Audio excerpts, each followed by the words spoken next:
Mindfulness Collective. This, right here, right now, is the joy of being a live stream. Coming to you live from Brooklyn, New York, folks. This is itself Freaky Friday. Hello. Welcome, folks. We're just getting started here. We are going to be meditating non-stop for 25 whole minutes. And it's going to be a great time. It's going to be good times for all. Let's see here. Okay. And yeah, what else, folks? What else is going on? Where are you at? What are you grateful for? How are we getting started today? If you don't know, today is Freaky Friday. And today's Freaky Friday. And so we're going to be exploring, in particular, whatever meditation you find interesting, whatever you think would be helpful for you. So just let me know challenges, difficulties, interests, opportunities, curiosities, and we'll go from there. Exactly. Okay. So, folks, here I am. I should have appeared out of the void. Hello, Do Mindfulness Collective. I was just watching drawing videos, and I was like, wow, maybe it'd be fun to draw on the stream, because I feel like it's been fun. I've been doing these pattern drawings recently. This kind of thing. Can you see this? Nope, it's cut in half. Oh, you can bring the pattern in the middle. Hey, look, my drawing's much more symmetrical than I remember it. So doing these kind of drawings, maybe that'd be fun after the stream, just to sit around and draw for a while. I did draw that. Okay, so folks, hit me with where are you at? I'm in Brooklyn. I like keeping my misspellings in there. And what on earth am I grateful for? I'm going to get rid of this other face. It makes it a little hard to read, if you know what I mean. Okay. A little easier to read this way. Is it me, or is this like way brighter than it usually is? The last few days it's been brighter. Anyway, the point of it is that I am in Brooklyn, and what am I grateful for? Let's see, things I'm grateful for. There's a lot. I'm like cycling through things. I don't know why I'm like, no, not that. I'm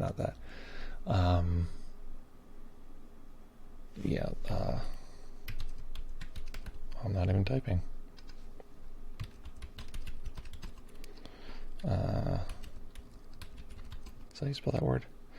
Beautiful foliage. Oh my God, the trees are like neon orange around here. I thought we passed that time, but the trees on the local block, like the whole block, is just like bright orange, or yellow rather. Bright yellow. Okay, Dave says, I have a hard time keeping my focus with what is going on with my life sometimes. That is not uncommon. Like many new things come up, I plan and other stuff, like many new things. So basically, there's like thoughts throughout the day, kind of ongoing. Looks great. Thanks so much. Working late, Karlstad, grateful for animation. Oh yeah, animation's great. Oh, you asked if I draw that, and it looks great. Thanks for saying that. Lithuania, grateful for everything. Well, that's good, but I'm curious about anything specific. There is research that says that if you list 3 things that you're grateful for every day, your baseline happiness tends to improve. So that's the general premise of that. So we say, list something in particular you're grateful for, if you can, if you want to. Where are you at? What are you grateful for? Okay, so one is focus in everyday life. And so what I'll do then, after the meditation, I'll talk about bringing meditation into life, which I highly recommend. And grateful for a new project I'm interested in. That's great. And has potential. Very exciting. Projects with potential are always fun. Okay. And let's see. You know, folks, I forgot my water. You're going to have to bear with me, because I will not be able to make it through today. Some days, maybe, not today, without water. I've been very dry, I think, the change of the seasons. So the point of it is, though, folks, that I'm going to grab a water in a second. You folks entertain yourselves. I wish I had a 60-second timer. I used to have a thing that was a thing that would say, be right back. I don't right now. I should make that mental note, make a thing that says be right back. Okay, I'll be back in 1 second. I'm just going to get water. Do you guys need anything from the fridge? Okay, I'll be right back. Let everyone know where I'm at if they come in.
And I'm back.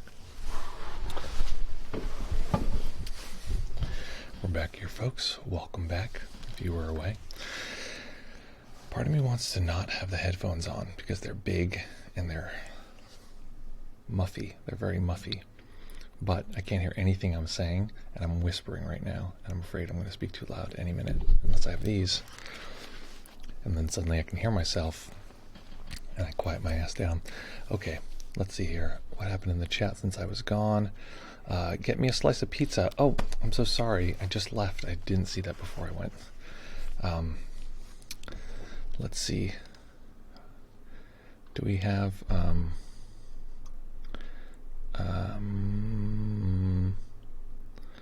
okay, this is the closest thing I got. Okay, this is... it's the shape of a slice of pizza. So this is for you. There's a bunch of slices for you. Cheese only, no sauce. Okay, folks, we're going to meditate today. So what I'll do is we have one request here for talking about how to bring meditation into our daily life. And then we have no other requests so far. So this is Freaky Friday. We build the entire meditation based on your personal requests. What are your interests, opportunities, curiosities, queries, comments, challenges, concerns, any of those things? Tell me, and I guess what I'm going to do. I'm going to go right ahead and build a meditation based on your challenges.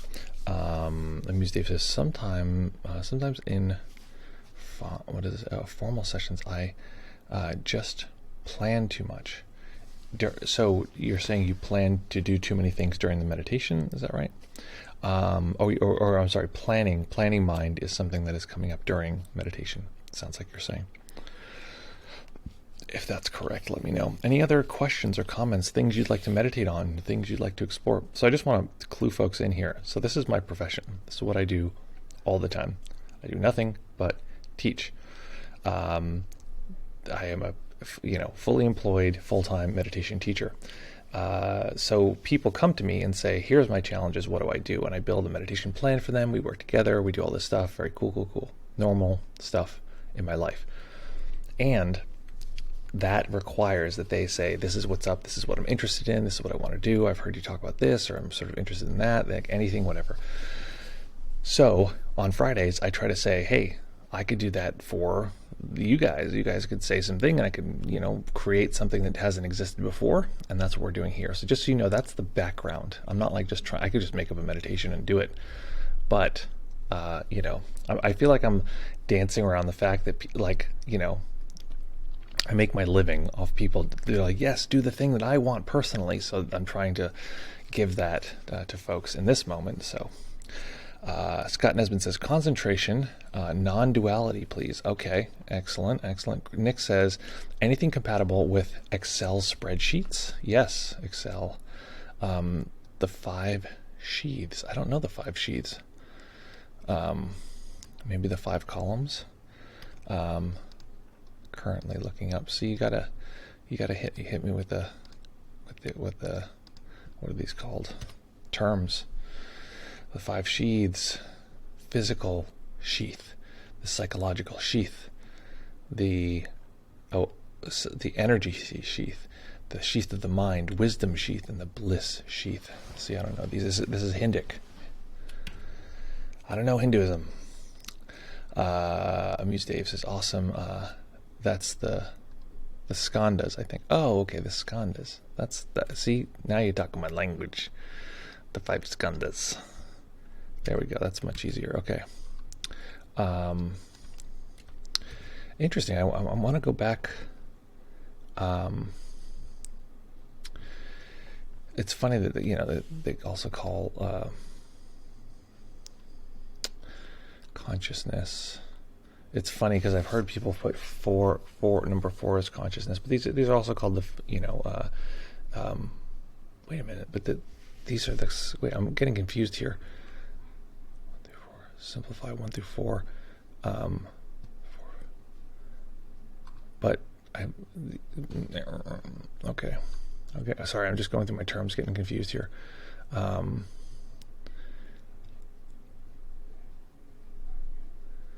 Okay, got it. Oh, it's Sanskrit versus Pali. That's what's happening. That's where my mind is going. I'm no expert in the ancient languages. It's not my job. My job is the meditation side. Of course, it's helpful to know some of that stuff. Okay, folks. So, wait, maybe I could make something out of this. Okay, concentration and non-duality and the skandhas, mental formations. The thing is that if we're coming from the perspective of the skandhas, that's an interesting idea, is that it's object-based versus awareness-based. Okay, this is my new formulation. I wrote this down so I can prove that it's mine. Not that I need to prove anything. I don't know if I can prove this too, but the other day I wrote this down, this idea that the Theravada model, early Buddhism, can you read this? Doesn't even matter. Theravada model, early Buddhism, is time-based, meaning it's objects that come and go. It's very focused on time. Later Buddhism tradition starts being much more focused on spatially based. So it's like, rather than it being about temporal impermanence, it's about spatial emptiness. And hearing myself say that out loud, it doesn't sound like a hot take. It sounds like, yeah, everyone knows that. Maybe I just figured it out myself.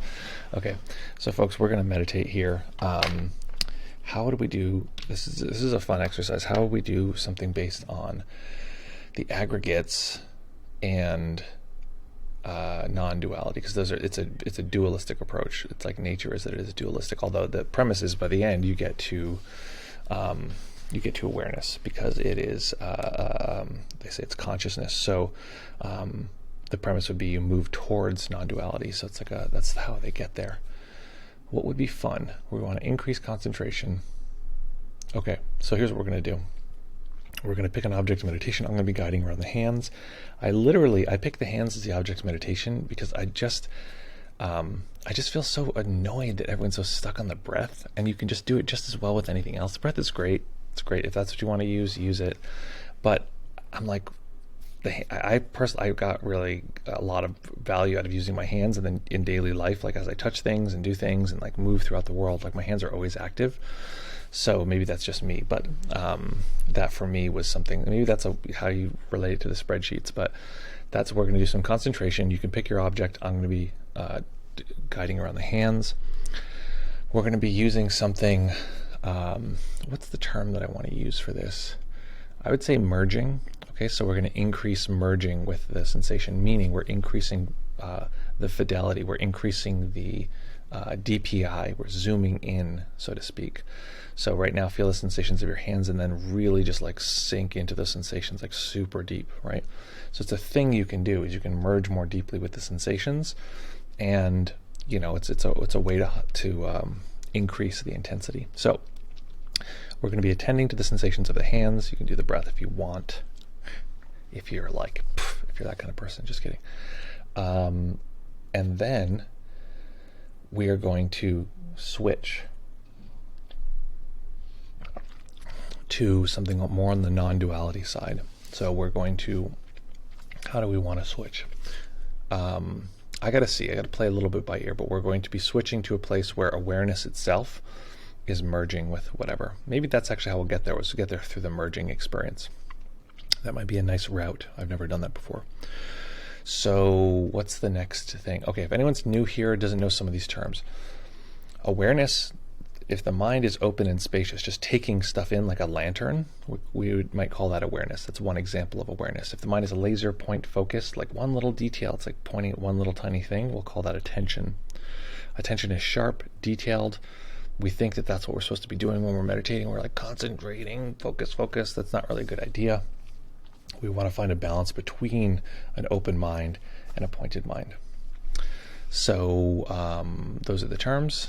And okay, we're going to meditate for 25 minutes if you can. I'm going to encourage you to stay entirely still. The only way you can stay entirely still is if you arrange the body well, so you don't have to constantly adjust or move or that kind of thing. So you're going to avoid any impulsive movement of any kind. So scratch those itches now. Make those adjustments now. Arrange the body so that the knees are lower than the hips. If during the meditation you start to feel overwhelmed, even a little, you can make a little adjustment, whatever is needed.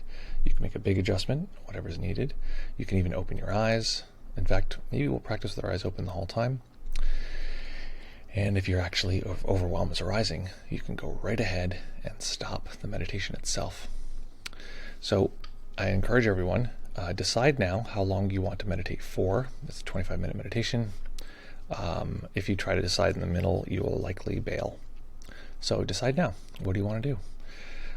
And I bet you'll survive if you do the whole thing. So I think those are all my preliminary instructions. Howdy there. Nate W., welcome. Wait, Nate from West Virginia, welcome, welcome. And are there any other instructions that I need?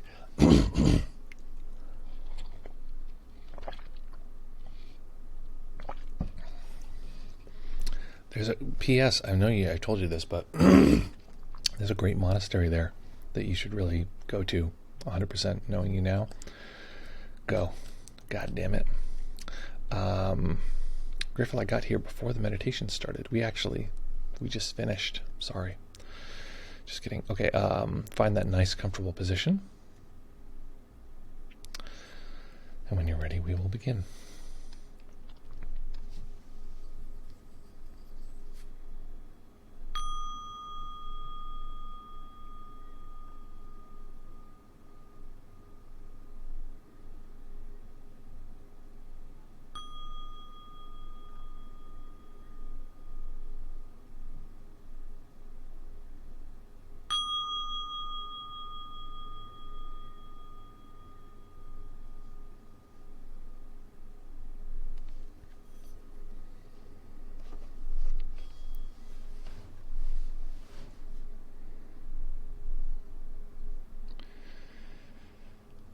Beginning by allowing the eyes to rest on a single point, a point that is not a screen, not text.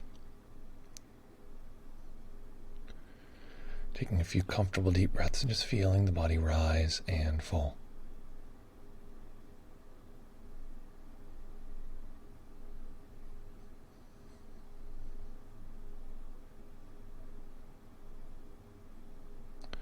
As we'll be practicing with the eyes open, feel free to let the eyelids close part way if you'd like. We're not worried so much about what we're seeing, but we are letting the eyes rest on a single point.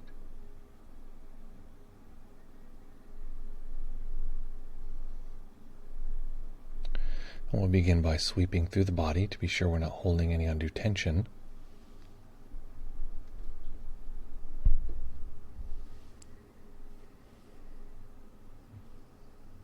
Beginning at the top of the head, relax the brow.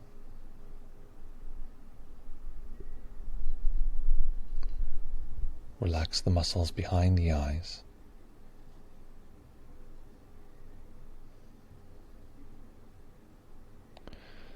Allow the face to go smooth.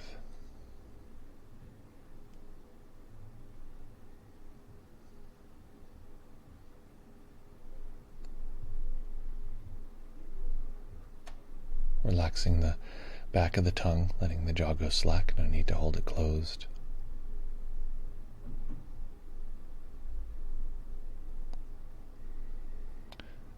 Even if it feels like it's already relaxed, deeply relaxing the neck, moving into the upper shoulders,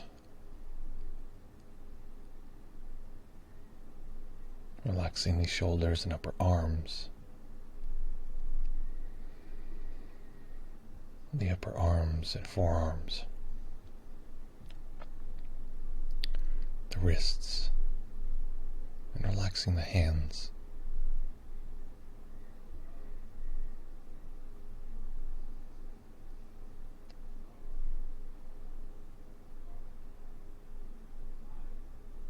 Letting go of any attempt to control the breath, letting the body breathe as it will, and noticing the natural tightening and relaxing of the upper chest and upper back as the breath comes and goes.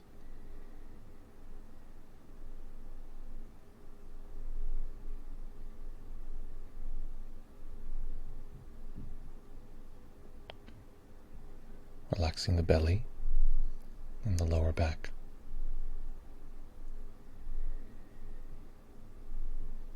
Relaxing the hips and the upper legs.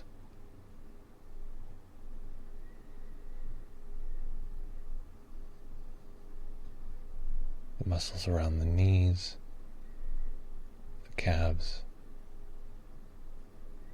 the ankles, and relaxing the feet.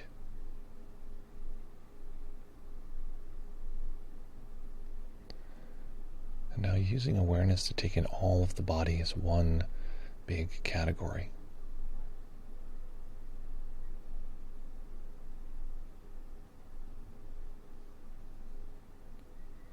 This is going to be a loose category. If we try to tighten on any detail, we'll lose our connection with the whole.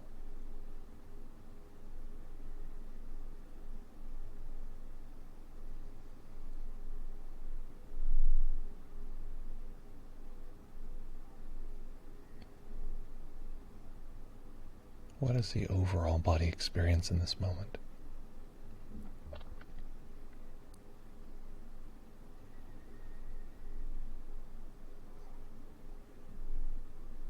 And without losing the overall body experience, simply turning up the volume on the sensations of the hands. So if we can't detect the hands and stay with the whole body at the same time,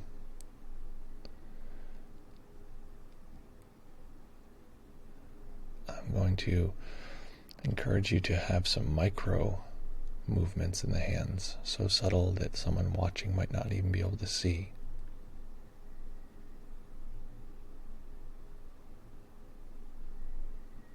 So we're holding the overall experience of the body, all the sensations as one soft category.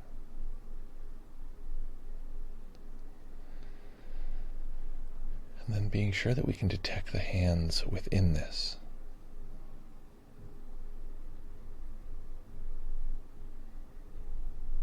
At first it might seem like we have to jump back and forth between zooming into the hands and zooming out to the body, but eventually we might find a balance where we can hold an overall experience and the hands are simply part of that, just clear data floating among the rest. The sensations might not even be located where the hands normally are.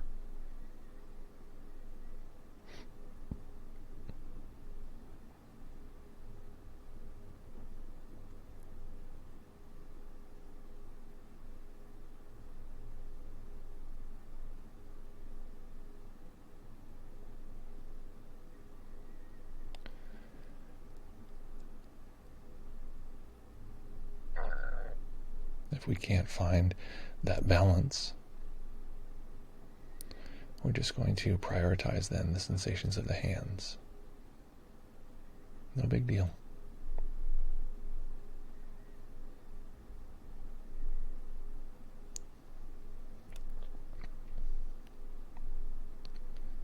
We can use the label this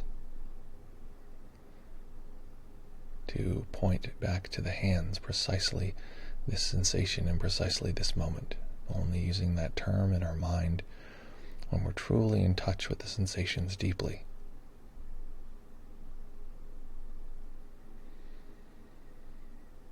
The word over time becomes a trigger for that contact, that deep, clear sensation of the hands. This. This.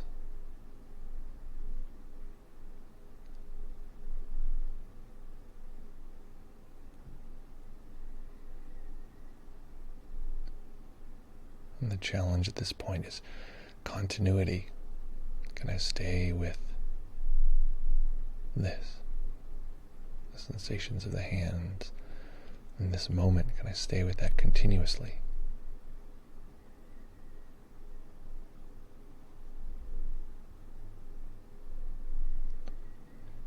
If I can do that while the hands are in stillness, wonderful. If I need to add a tiny bit of micro movement for a little bit just to really get tuned in, that's fine too.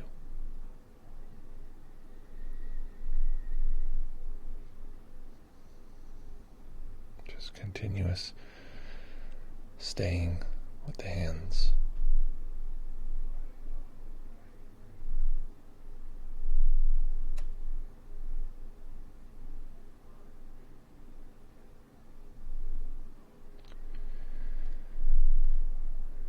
And for 10 seconds, I'll count for you. We're going to more deeply merge with the sensations of the hands. We're going to increase the intimacy, increase the intensity of these sensations. Merging. Starting now.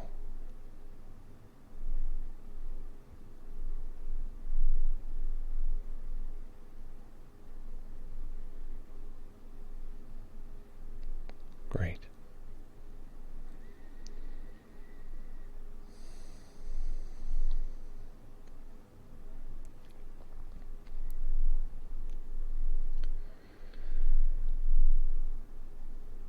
Again, we'll once again merge with the sensations of the hands for 10 seconds, seeing if we can stay there continuously. Really diving into the sensations, letting them become everything for us. Starting now.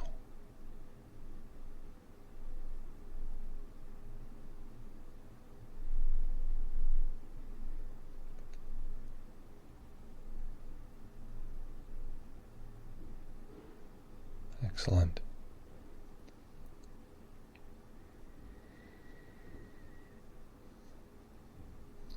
Of course, between those little sprints where we really dive in, you can still stay with the sensations, especially because it can feel like their amplitude is turned up. We can feel their sensations more clearly, staying.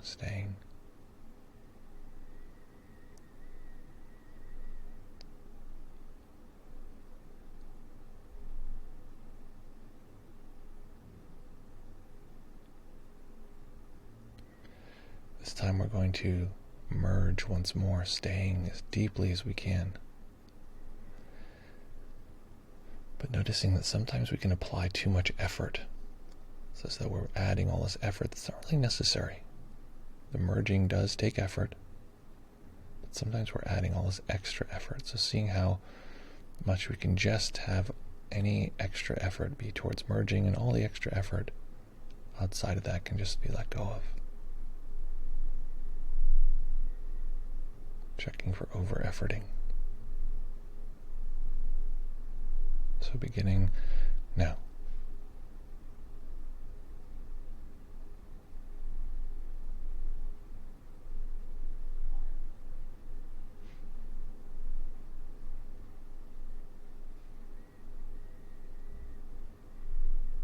Excellent. So you notice we were balancing, increasing energy and letting go. So go ahead and play with that. If you want to count for yourself, you can.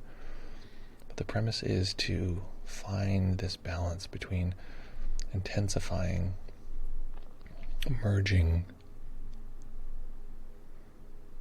becoming the sensations, and all the extra efforting that's not really needed.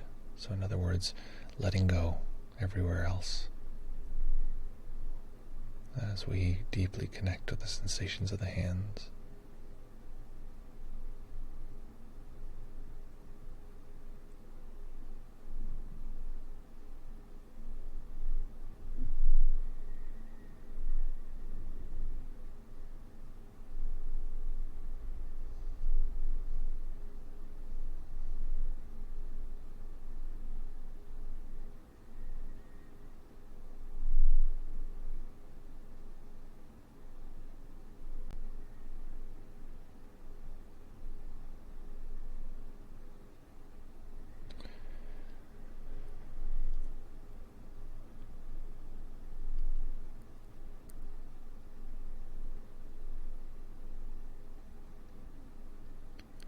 now, not pushing the sensations of the hands away, we're just going to make a slight shift. If the eyes are not open, I'll encourage you now to allow the eyes to open, rest on a single point. And let the space of awareness, so the mind can detect things all around us. There's a spatial awareness. Let the space of that awareness mix with the space of seeing.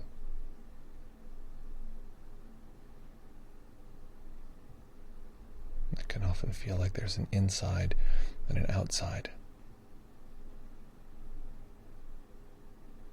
In the same way we were merging with the sensations of the hands, this was eliminating the sense of a watcher and watched.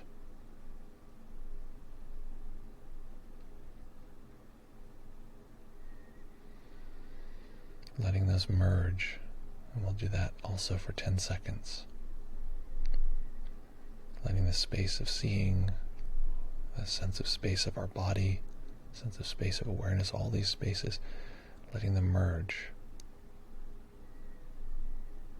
If you don't know how, just trying. Entirely possible. Quite easy. Starting now.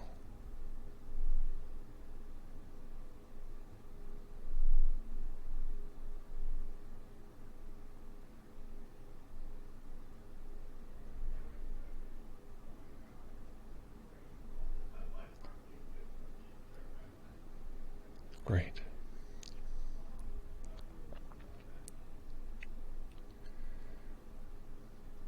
If at times the mind loves opposites, it loves creating a duality. So if we talk about merging, all it can feel is separation. So if it feels like there's a separate self or a separate watcher, a me or a meditator,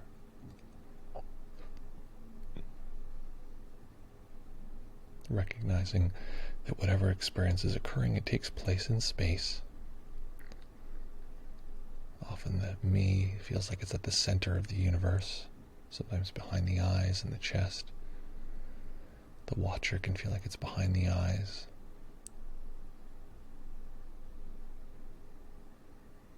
But noticing that awareness can know experiences outside of this central point. We can know experiences all around us.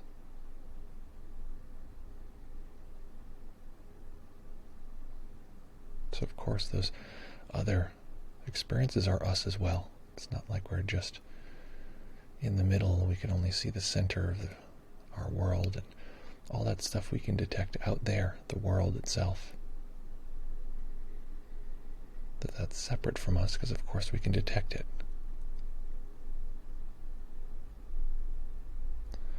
So we're going to be merging inside and outside, letting those spaces just mix.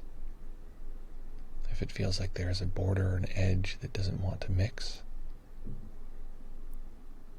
recognizing that border and edge is also spatial. We're going to mix that space with all the other spaces.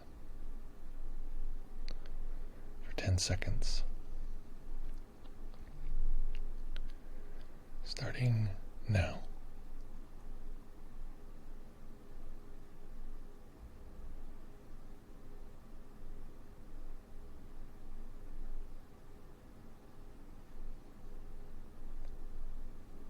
Excellent.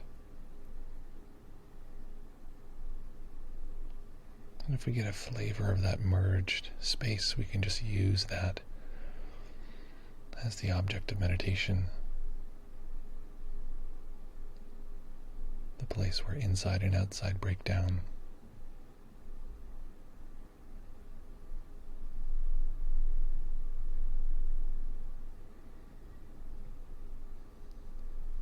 If we notice that, we can do our own reps, our own 10-second reps of really merging with that.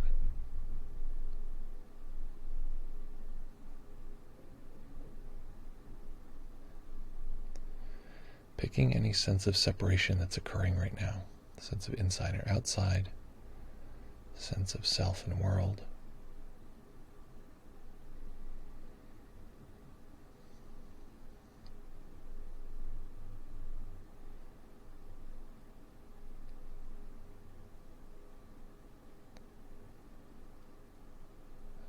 let those merge for 10 seconds, starting now.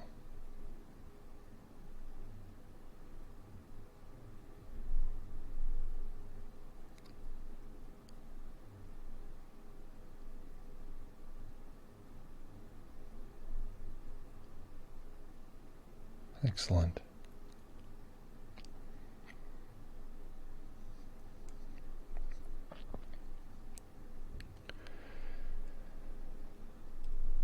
If we find that we can just stay in that place without needing to reform, reseparate, then we can just stay there.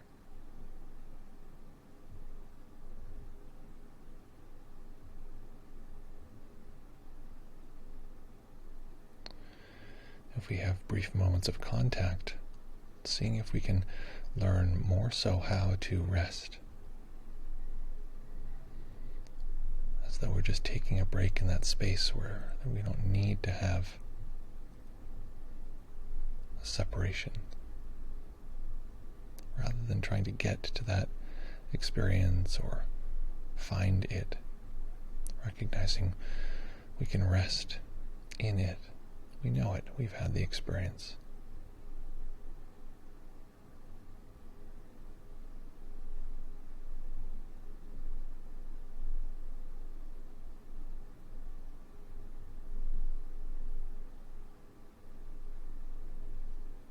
So if there are edges, divisions, the world is broken up into little objects, self and world, lots of pieces, then we just take all those pieces together, let them mix into one messy, big category.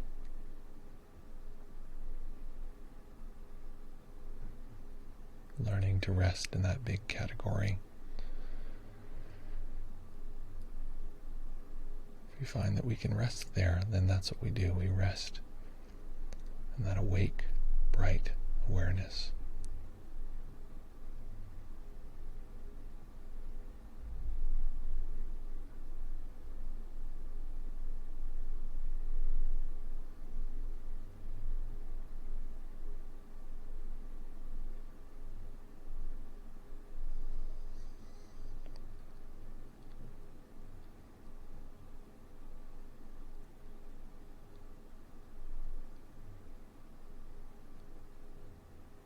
So it doesn't matter if there is a sense of duality, separation, division or not. If there's a division, that means space is divided, and we take those divisions and we let them all merge. We let the edges mix, become soft, melt together.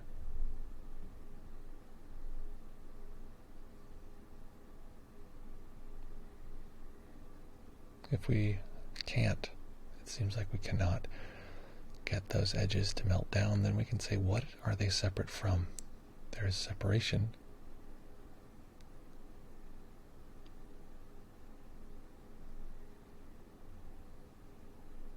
What are they separate from?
And if we find that there's an experience of time,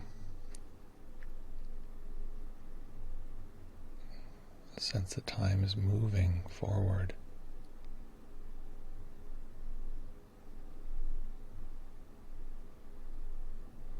the sense that this moment is about to be replaced,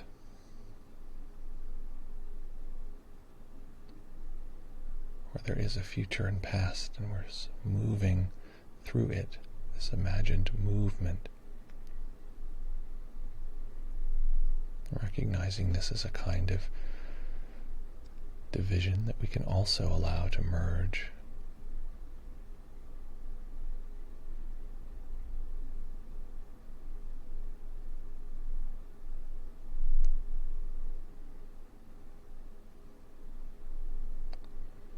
We frequently have moments where it feels like time stops.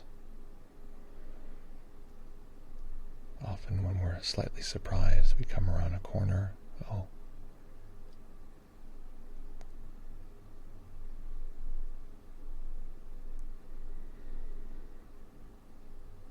There's some level of realization. Time slows.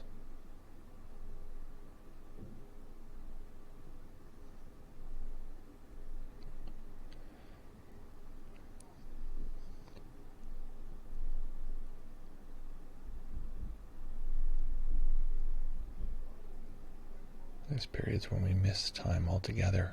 We just don't even realize it, and the day has flown by.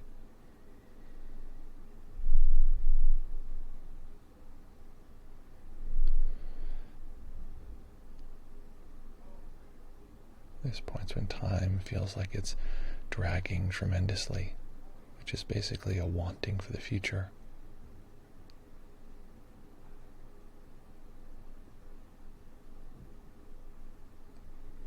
So either noticing time, merging with it,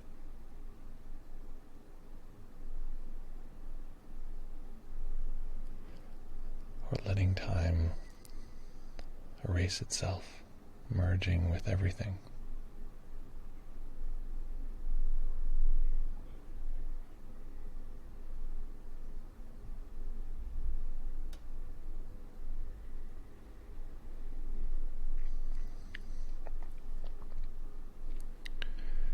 And staying with the practice, staying in stillness, recognizing that this moment, right now, this is the great teacher. This is the one that will show us how we can bring this practice into every aspect of our life.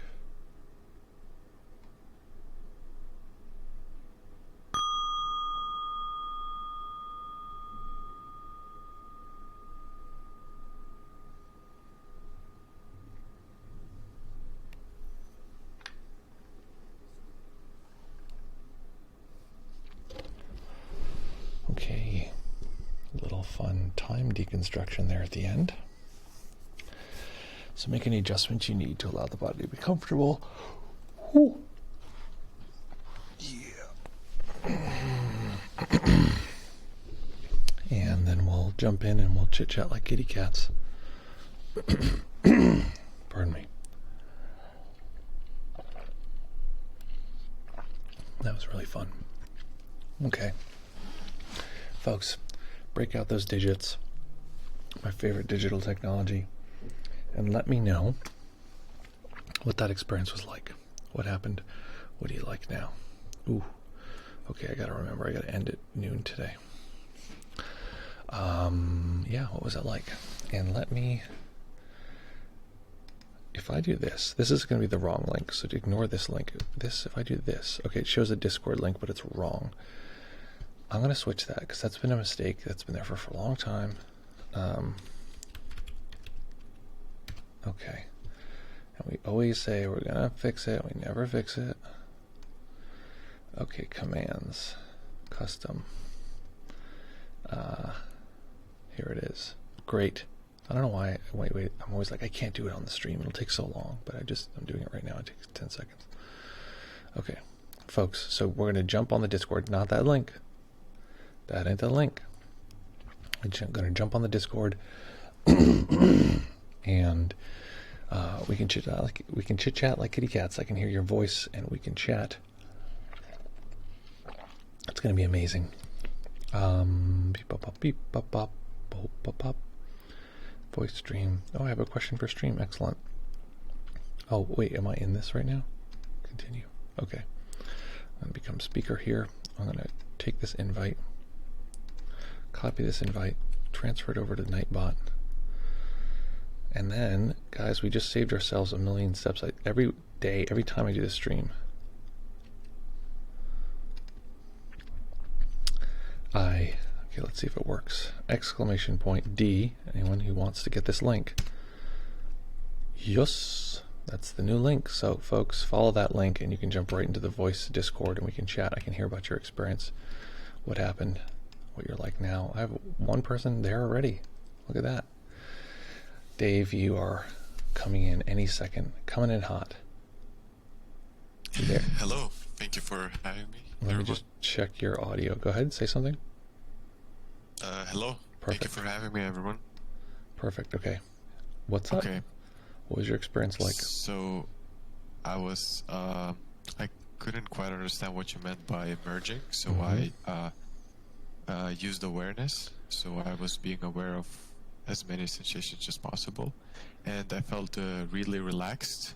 It felt really, really good. Like Great. For 1 second, it felt like I was empty space. Like Great. Big empty space. Yeah, that's a good question. What do I mean by merging? Because I feel like it's one of those things where I think probably my guess is for a lot of people, it's just that's it. Like that's enough to explain.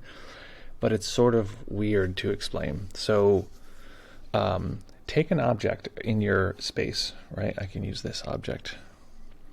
I'm going to hold it up so I can see it. So for me, I'm also staring into the light now. Where can I see it? Where you can see it? Okay. For me, there's just an object. Yeah, sure. It's like an object that has edges, has borders, this kind of thing. And I would suggest don't do it with the one on the screen because its screen has this whole level of representation that can mess things up using the actual object. So it has this objectiness, and now try to just like see the details of it. It's like you're just like completely, really using attention to really soak into the experience of this thing, like intensely. What is every detail? Turn up the intimacy, the detail, like just really increase it. Is that possible for you? Do you also, when you hold, do you feel sensations of hands? In this case, the example I was using was to just merge into the object, but you could do that with sensations of hands. Perfectly good idea. Yeah, feel the hands. You can like squeeze them a little bit, but here's a good example. So squeeze your hands, right?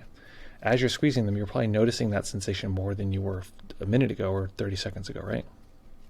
Yeah. It's more of your conscious real estate. See if you can, this is a good way to describe it. See if you can fill as much of your conscious real estate with these sensations as you possibly can. Now you can close your eyes if you want, you can open your eyes. Just like completely fill as much of your awareness with these sensations as you can. You could call it zooming in, but I'm not really using that. I'm using different language. Or is that available? Yeah, it is. Yeah. So that's all I mean is fill. That's my new definition for merging. Fill as much of your conscious real estate with that experience as you possibly can. That's what I would say. Okay, that's good. 1 second, I just want to mention before you go on, Dave, is that we just got a Prime sub here from Just Andy. Thank you so much, Andy. Just so anyone knows, you can subscribe here for free if you have Amazon Prime. It costs you nothing. I know most people here aren't watching tons of Twitch streamers, so might as well give it to the person you love the most, which is me. And I know it. I'm just kidding. Okay. So, anything else, Dave? Do you can you talk about karma? Like, if you Sure. do good, do you receive good as well? Yeah. What So do you think about? karma is really often misunderstood. So I want to be real specific here. So whenever I begin a meditation, not whenever, but often when I begin a meditation, you'll hear me say, whenever we begin a meditation, we begin with the momentum of all the previous moments. Have you heard me say that before? Yes. Yeah. That is the definition of karma. This moment is built out of the momentum of all of the previous moments. That's the actual definition of karma. That does not mean if I lose a dollar, I get a dollar. If I punch a person, I get punched. What it does mean is that I have to live in the consequences of my actions. So if I hit a person, I could go to jail, That's the karma, right? Or Oh. I might not go to jail and I might just feel bad. That's also the karma. The karma is like, it's like infinite webs of things based on our decisions. Now, does that concept make sense so far? This moment is built out of the momentum of all the previous moments. Okay, so now I'm gonna get more specific, because that definition was sort of true, but anyone who knows their their Buddhist philosophy will raise a little bit of an eyebrow. Technically, karma is only the momentum of our previous decisions and actions. So the things we have done and how that's affected this moment, that's technically karma. There are things that have affected this moment that we have no control over, right? The evolution of biology itself, right? Life starting 4 billion years ago. We didn't have a say in how that went, right? So that is affecting this moment. That wouldn't technically be karma. That would be, what's the word I'm looking for? Sometimes they talk about it as a dependent co-arising, or it would be it would be cause and effect, basically, would be the short version of that. But if we talk about dependent co-arising, it goes in a different direction because there's a whole consciousness piece there. So the short version is it's the, what's it called? It's the momentum of the decisions we've made in the past. Does that make sense? Yeah, I understood it. So, Thanks for explaining. example, here's an example. You probably feel a little bit more meditative right now than you did before you did the meditation, right? Yeah. Karma. People really misunderstand it, and they make it like all this weird stuff, like, oh, it's this, it's, whatever. You do a bad thing, it is true. If you do bad things all the time, you're probably going to feel pretty bad. But you can't tell what the strings of karma would be. But we just did a meditation, and so we feel a little bit more, peaceful, relaxed, open, spacious. The mind is like more aware. We're more present. Like all of these things, all of that would be considered karma. Those are decisions we've made. And so when they talk about like the history of, or like karma as the thing that like makes you have multiple lives, I'm not a big multiple life believer because I haven't seen evidence for that. I'm a big evidence person. But on principle, the idea is that if you make a bunch of terrible decisions and you're mean and unkind, etc., then the next moment is going to be built out of those experiences. And the premise is, even if you die, all of that, all of those actions will carry into your next life. Whether that happens or not doesn't really matter, because the philosophy of pratitya samuppada or dependent co-arising is that this. Okay, I'm going to back up here, because now we're talking about reincarnation. I want to say that the philosophy of reincarnation in Buddhism has another component that people forget. So one idea, which everyone is very familiar with, is this idea that I physically die and then I'm born again, and because of the things that I've done, I'm now a cockroach, or I'm now a divine being, or whatever, right? That we all kind of like, okay, I've heard of that, I get that idea. What people forget is the model is supposed to be perfectly scalable all the way down to this particular moment. So this moment, this exact moment, is built out of the previous lives, moments that came before. So this moment is a rebirth of all of those previous moments of karma. And so the premise of Buddhism is this idea of cessation, or early Buddhism is the idea of cessation and the ending of karma, the ending of that momentum, in order that we could be reborn outside of that line of decision-making momentum. So it's not just the idea of actual body death and then rebirth. It's actually in this moment. So if we take reincarnation as a thing to describe this particular moment, each moment we are just reborn, and again we're reborn, and again we're reborn. Yeah.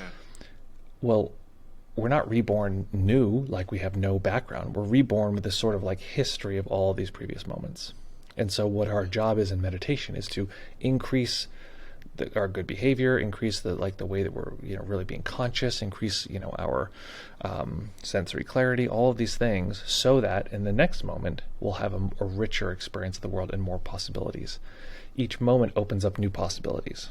So if we run up to a cop and punch the cop, especially in the United States, you're going the consequences, your decision tree just cut off a whole branch of the next 6 months of your life.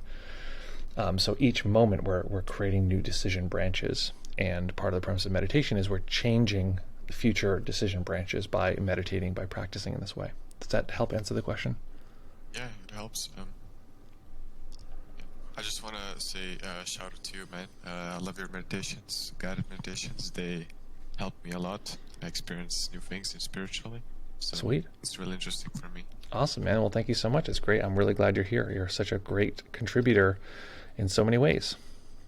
Thank you, man. Thank you. I appreciate you. Oh, your video is coming out. Oh, it's supposed to come out today. I gotta take an action, but I gotta get that ready. So it's either coming out today or sometime very soon. But everyone, if you don't follow our YouTube yet, it's youtube.com/deepmindfulness. Hit subscribe, and you'll get to see a video that Amuse Dave helped in the editing process. Thank you very much for that. Yeah, check it out, everyone. Good times. Thank you, buddy. Okay, so let's jump into some comments here. Thank you, man. Jump into some comments here. Where is the comment reading robot? I love the comment reading robot, you guys. It feels so, I feel like other people are like, it's so robotic. I hate it. I was like, it feels like my mom. It feels like my mom reading to me in the morning or at night or something like that, where I'm just like, it's so sweet. It's like, thank you, robot. It's so kind of you to read to me. I have a hard time with eyes closed, just sending the sensations of my hands versus spatializing them. I even feel my eyes look down toward where my hands are. Okay, so I'm not sure if I understand this report. Nate says, I have a hard time with eyes closed, just sending the sensations of my hands versus spatializing them. I even feel my eyes look down toward where my hands are. When you said sending the sensations, do you mean feeling the sensations? Let me know what you meant by that. So karma is just cause and effect.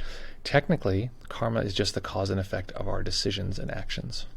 That's what karma is supposed to actually mean. It's funny that, I don't know, maybe it's just me that I really like to simplify things, but I'm just amazed sometimes. I mean, it took me years to get a teacher to give like a straight answer, and finally I was like, wait, it's just that? Like, that's all, like, I think maybe it was Shinzen who helped me understand that, but either way, I'm just always like, why do people make this stuff so complicated? I think it's because they don't have a lived experience with it, so they just are like talking from theory and stuff like that.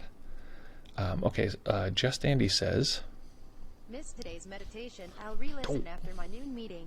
Just had a question regarding Dan Brown's level 1 retreat. What did you take from it, and would you recommend it?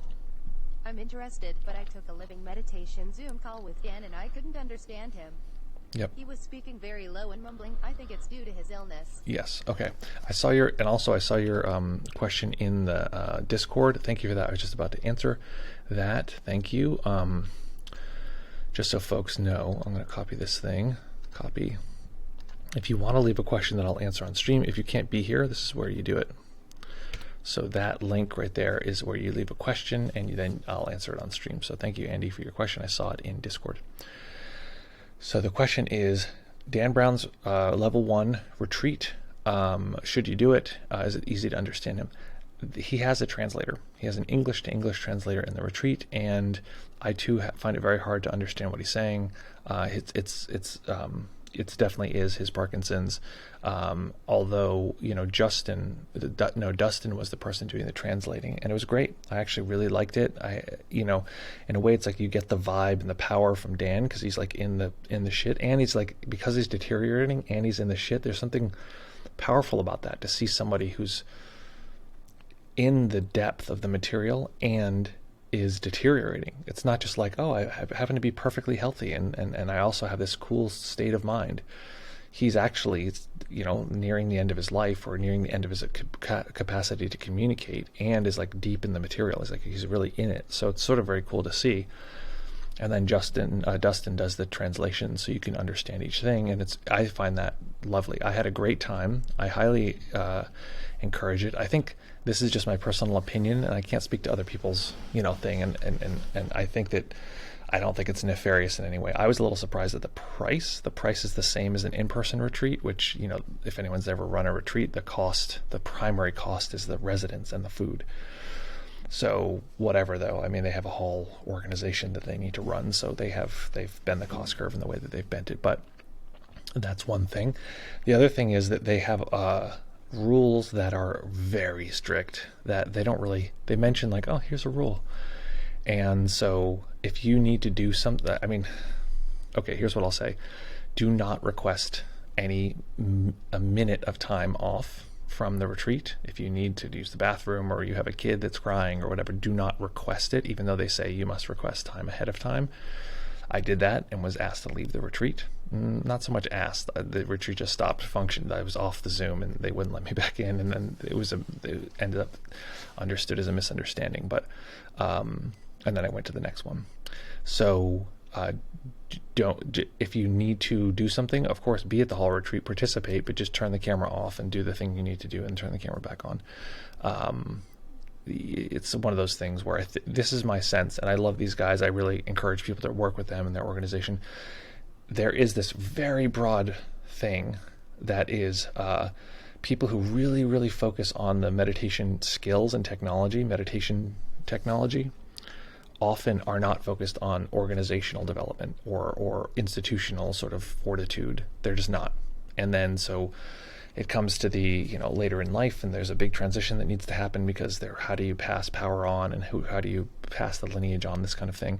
And the organization itself is sort of like scrambling to figure out, like, how do we even work? Like, how do we register people for events when, and what's our ideology and what does it mean? And, how do we allocate scholarship and all the things that it takes to run an organization? So I think that, not unsurprisingly, their organization is suffering from that, as well as I think, this is Shinzen's organization. This is, all these organizations have some clunkiness because it was not the focus of the primary leader.